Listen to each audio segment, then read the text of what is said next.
Everyone had gathered to watch her fall. A white dress, a bunny-eared hat, and beneath it, an unstoppable beast. But no one knew her past. She wasn't going to tame the horse, but an entire system. And by staying silent, she would silence them all. Sometimes the loudest voice is the one that says nothing. Eliza Hartmann tried to ignore the whispers of the crowd as she walked silently across the grass. She was wearing a simple, sleeveless white dress, elegant but understated. The most noticeable detail of her outfit was the little bunny ear hat on her head. It was the exact same style her mother had sewn for her when she was a child. To her, it was just a cute detail. But for the elites here, it was an insult. Silent, judging eyes were fixed on her, even behind expensive sunglasses, as if they were waiting for any excuse to mock her, even for a stain of grass on her shoes. Walking beside her was Leo Bennett, the 27-year-old heir to one of the country's most powerful families. Not just his wealth, but his posture filled the space as if it belonged to him. The simplicity beneath his navy suit jacket silently declared his power. His gaze toward Eliza was full of affection, but even that wasn't enough in the eyes of the onlookers. Because Eliza didn't belong in this world. She would just be known as the bunny girl. Leo appearing with Eliza at this prestigious polo tournament was an event in itself. In fact, everything that happened had started because of this. Eliza wasn't invited just because she was Leo's girlfriend. On the contrary, this invitation was the first act in a hidden game meant to humiliate her. They wanted to prove she didn't belong to this world, and they were ready to do whatever it took to make her stumble. Eliza's father, a retired cavalry officer, was watching the event from a live broadcast. He felt both proud and bitter as he watched his daughter hold her head high, never bending her spine despite the mocking glances from the crowd. Because he, too, had realized the real intention behind everything happening there. This wasn't just a sports event. It was a glittering arena set up to swallow Eliza. "This girl isn't cut from our cloth," Leo's cousin, Zara, said.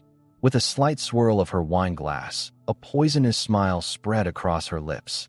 "The little town princess must think she's wearing a crown now." The others laughed loudly in response. Another added mockingly, "I'm starting to think Leo's running some kind of social experiment." Every whisper built invisible walls around Eliza. People judged her by her clothes, measured her worth by her sunglasses brand, and queued up to mock the bunny ears on her head. But Eliza didn't say a word, adjusting her braid with her hands, her eyes fixed on a point in the distance, hiding the storm inside her. Because, as her father had taught her years ago on their farm, the most dangerous storm is the one that looks calm on the surface. In the middle of the crowd, Leo took Eliza's hand. At that moment, the entire place fell silent. Everyone was waiting for him to speak. Leo fixed his gaze on the crowd. "This is Eliza," he said, his voice firm yet gentle. "And she's here because I want her to be here." It was as if the sound in the room had been swallowed up, like someone had dropped an orchestra baton. The murmur that followed showed that the judging eyes had only grown sharper. "Leo can't be with this girl," someone said. "You can't gain nobility with bunny ears." But Eliza chose to stay silent again. The bunny ears fluttered lightly in the wind, and she stood tall next to Leo. Amid all the flashy crowd, the simplest one had become the most noticeable, and that was driving everyone crazy. This silence wasn't as innocent as before. The storm was approaching, and Eliza knew it. A much bigger humiliation was yet to come. But Eliza's past had been preparing her for this moment, testing her resilience for years. This game may have been set up to watch her fall, but Eliza Hartmann wasn't used to falling. She was used to getting back up. They were preparing to watch. Eliza was preparing to challenge. Despite feeling the weight of the eyes on her with every step, Eliza's posture didn't falter. But when Leo suddenly stepped away from the field for a phone call, she was left alone. That brief moment felt like the one everyone had been waiting for. Leo's absence was like a signal for the crowd to drop their masks. The first to take the stage was Leo's cousin, Zara. "This must be your first polo experience," Zara said with a smug smile from atop a pony. Her riding outfit, adorned with crystal stones, sparkled in the sun. She looked down at Eliza, raising her voice slightly. "This isn't a zoo, darling. I won't say you forgot your bunny ears. But clearly, you're still wearing them." Laughter erupted from the crowd. Eyes shifted again to Eliza's white dress, her braid, and the cute bunny ears on her head. One man whispered mockingly, Is Leo bringing in a mascot now? Another one pointed their phone at Eliza, quietly filming a video. The title was already ready, Bunny Girl at the Billionaire Field. Eliza continued walking, maintaining her silence. But this silence wasn't weakness. It was a silent resolve, swallowed and held back. Because this space wasn't new to her. Sure, she hadn't grown up in places filled with flashy fake smiles, but she had learned the sweat, the irritation, and the strength of real horses at a young age. She would wake up at 5 in the morning on her father's farm, not with a whip, but with patience. If she fell, she wouldn't cry, she would get back up. Today was no different. She wasn't going to fall, because if she did, she wouldn't just break herself, she would break her father's faith too. In Leo's absence, Zara and her crew set their plan into motion for the final blow. Eliza's assigned horse had been listed as Storm Rider, a calm and obedient horse. But Zara swapped the name tags and replaced it with Shadow Tempest. This horse, whose name alone was terrifying, had once hospitalized a rider. It had been banned from the event. The only reason it was still kept here was because the Bennett family wanted to rehabilitate it. But no one had ever ridden it. No one. And now, that horse was being offered to Eliza. She didn't notice at first. She looked into Shadow Tempest's dark eyes and felt a slight chill, but she pushed it aside. Stay calm, she told herself. There's no room for fear with all eyes on you. Another woman, Victoria, stepped forward in her red satin dress and clapped sarcastically. She had been trying to win Leo's affection for years, but always failed. Today, she saw this as an opportunity to teach Eliza a lesson. Bravo, she said. At least you have courage. I hope your bones are strong too. As Eliza stepped onto the saddle, the crowd fell silent. In that moment, hundreds of phones shot up into the air. Everyone was waiting for the same thing: a fall, a scream, a scandal. But the voice inside Eliza was singing a different tune. It was the voice that had been silenced throughout her life, now ringing in her ears. The control is yours. Manage your fear. Rule the horse, not the crowd. If I can't control the horse and I fall, I'll break up with Leo, Eliza said, turning to face the crowd. Her voice was clear, firm, and confident. But if I tame it and win the race, you'll all stay quiet.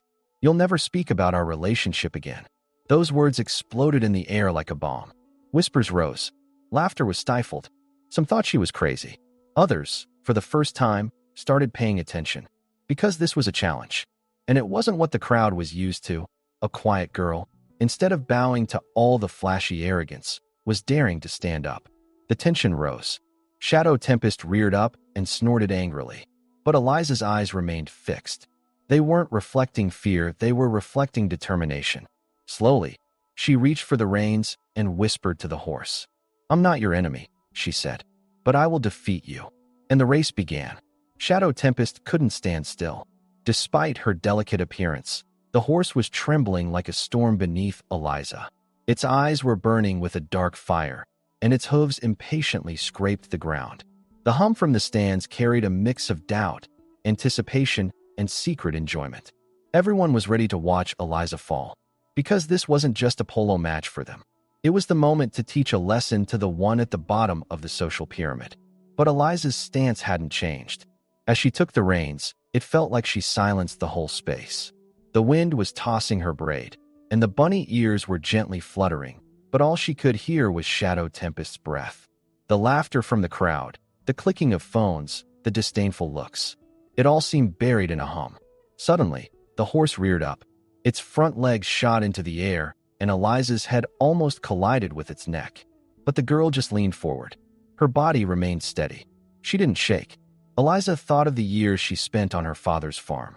The days when her knees bled, her left arm broke, but she still got back on the horse with the first light of dawn.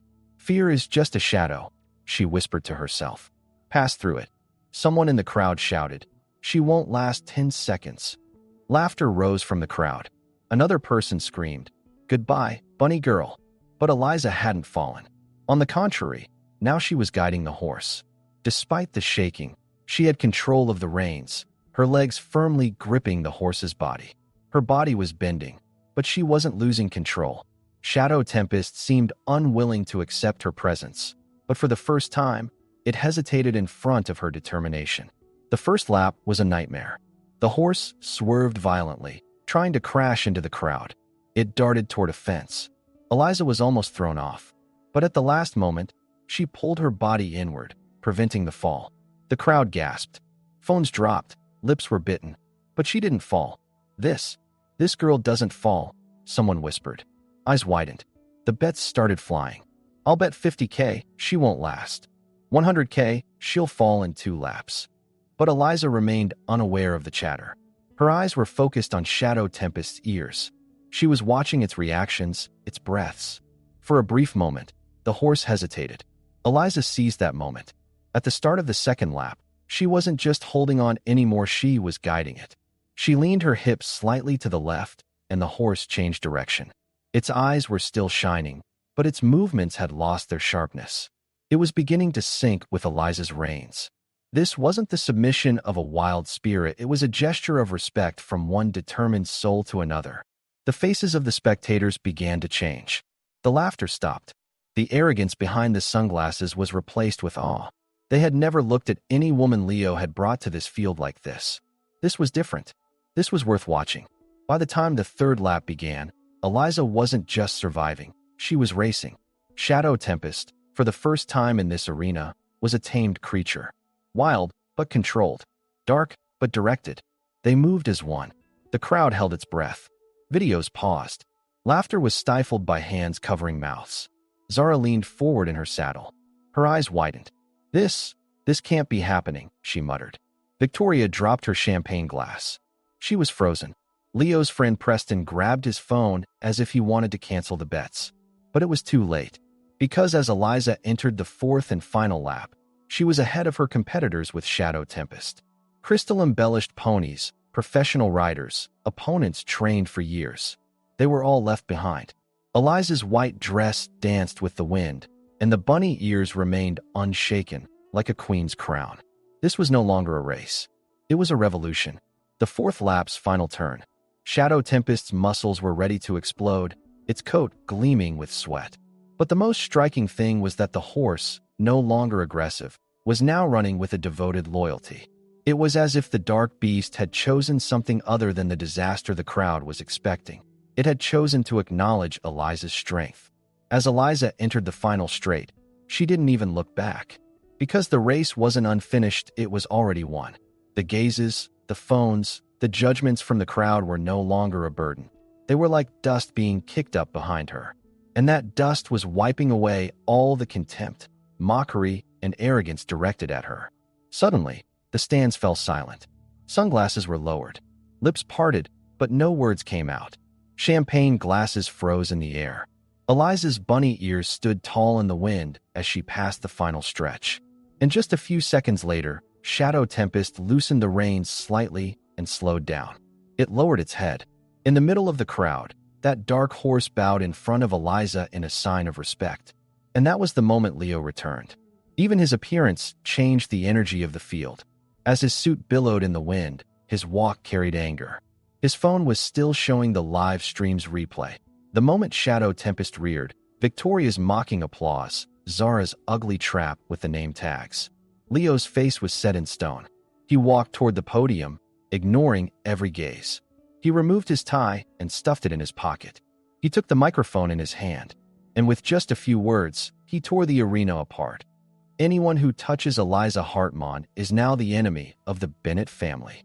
In that moment, it was as if the sun itself had grown a few degrees brighter. The crowd trembled, because this wasn't just a declaration of love. This was a declaration of punishment. One not from a throne, but from an empire. Leo walked toward Eliza. Her white dress was dusty, but she stood tall. Her face remained calm, her eyes still steady.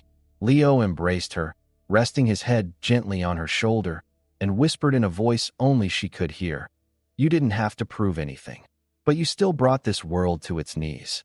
The crowd was frozen. Victoria, holding an empty glass, tried to speak, but no sound came out. Zara sat frozen on her horse, her crystals no longer shining, just hanging like unnecessary ornaments. Preston tugged at his jacket, his eyes fixed on his phone, looking for an escape. But Leo turned back to the microphone. And now, he wasn't just defending Eliza, he was defending justice. "This is not humiliation. This is a conspiracy," he said. Name-changing plaques, traps, mocking words, character assassination. And I have the recordings of all of it. In an instant, the atmosphere changed completely. This was no longer about social status. This was the legal equivalent of an attack on someone's reputation. Leo turned. Zara, you are banned indefinitely from all events on this field. Victoria, your company's partnership with Bennett Holding ends tonight. Preston, all your family's projects are canceled. I recommend they review the stock reports. And those words hit like a knife. Elegant dresses, diamonds, luxury sunglasses, they were no longer armor. They were fragile shells. Because the true power that day was measured by, do you know what? A woman in a white dress, with bunny ears, who rose up with determination, without getting angry or shouting. Eliza, the polo field was no longer a racing track. It was a battleground where history was written. After Eliza's legendary performance with Shadow Tempest, there was such a profound silence in the arena that you could have heard a pin drop. And that silence, it was Eliza's victory cry. But the stillness wasn't just there. Tens of thousands of people watching the live broadcast were gripping their phones tightly, holding their breath. Everyone was focused on the same scene. A girl in a white dress with bunny ears, standing tall on a raging horse, shattering the insignificance that had been assigned to her. The first headlines appeared online within minutes. Bunny girl turns beast into night. Silent woman speaks to a loud world. Bunny ears take the throne. The image of Leo stepping off the podium and embracing Eliza instantly went viral. Comments flooded in. I've never known a woman like this. She didn't just tame the horse, she tamed all of us.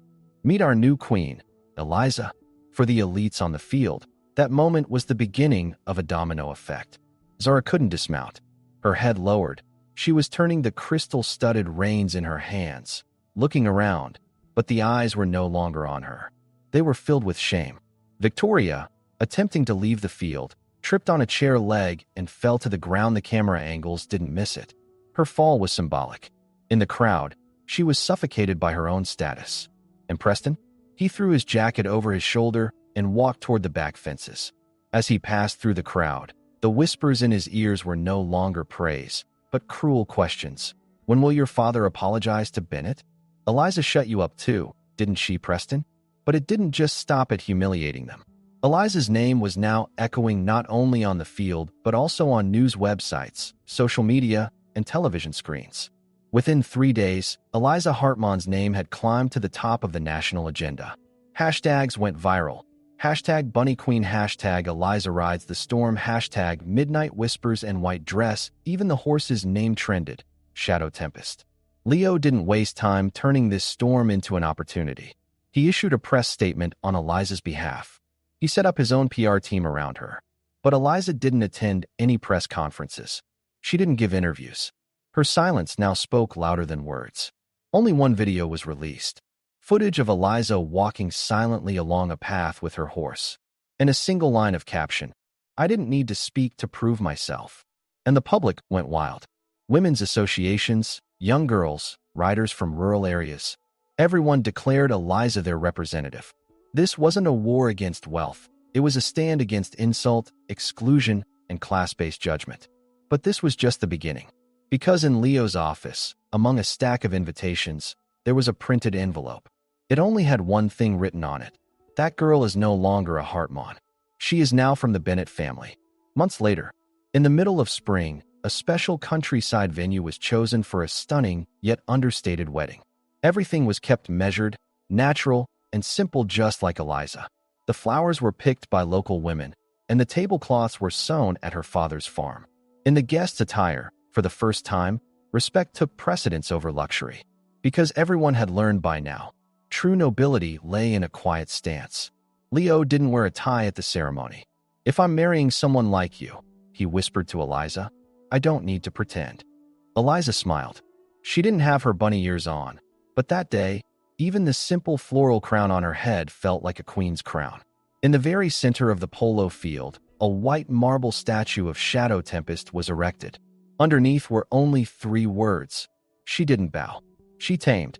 Right below the statue, another stone had Eliza's name on it. Eliza Hartmann Bennett. The victory of silence. Everyone who had come to the arena that day remembered how this woman hadn't tamed just a horse. but an entire system. Zara wasn't at the wedding. After her brand went bankrupt, Victoria had preferred to avoid the media. Preston had moved abroad with his family because they were no longer invited to any events. But there was someone else there. Her name was Lenny, a young polo student. She had been silenced for a long time by the elitist rules and had been taken off the lists. At the wedding, she took the microphone, her voice trembling as she said, "I've seen a woman change the world, not just with her strength, but with her silence. Eliza, you reminded me where I belong. I won't bow anymore." The crowd applauded. Those claps echoed all the voices that had been suppressed over the years. They weren't just for a bride. A white dress, a gaze full of determination, a bunny-eared defiance. Leo held Eliza's hands, looked into her eyes. "You," he said, "didn't belong to this world. But with you, I was reborn. And now this world belongs to you." And then, as the wedding dance began, a picture was shown in the background. Eliza standing tall on Shadow Tempest. The crowd stood up once again, and they weren't just clapping anymore. They were bowing in respect. Eliza had never sought to be a queen, but the world had no choice but to crown her for her stance. Because some people don't come with noise. They ride the storm and conquer with silence. And now everyone knew. That girl with the bunny ears, she ruled the skies. Don't forget to subscribe and like the video, because every story creates its own hero. And maybe one day, your story will be told here too.